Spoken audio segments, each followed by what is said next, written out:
High, আজ আমার হাতে খাজনা লেগেছে। খাজনা হচ্ছে থাই ভ্যারাইটির বাগান বিলাসের। আজ নার্সারি থেকে 4টা বাগান বিলাস নিয়ে এলাম। এটা দেখছো ক্যালিফোর্নিয়া গোল্ড, আর এইটা মহারানী, মহারানীর মতো সৌন্দর্যের। আর এইটা হচ্ছে স্প্লাশ, আমার সবচেয়ে পছন্দের। এই রঙটা এত দুর্দান্ত। অবশেষে এইটা হচ্ছে ম্যান্ডারিন, এইটাও কিন্তু মন্দ যায় না। এইবার হলো মাটি তৈরির পালা।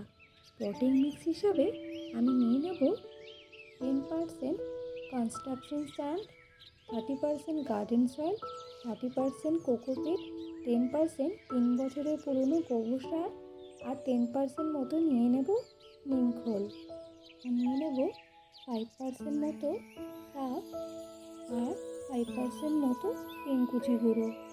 এবার এগুলোকে খুব ভালোভাবে মিলিয়ে নিলাম, যাতে আমার বাগান বিলাসের মাটিটা খুব সুন্দর ঝুরঝুরে হয়। আমি একটা 10 ইঞ্চির টব নিয়ে নিয়েছি।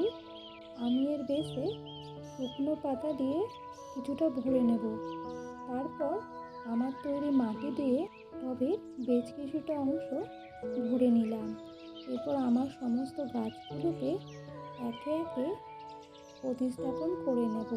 খুব আলগাভাবে গাছগুলোকে বের করতে হবে, যাতে গাছের মাটি শিকড় থেকে আলগা না হয়ে যায়।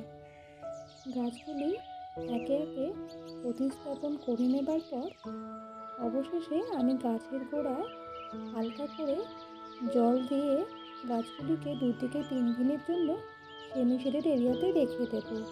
ভালো থেকো, দেখা হবে নেক্সট ভিডিওতে।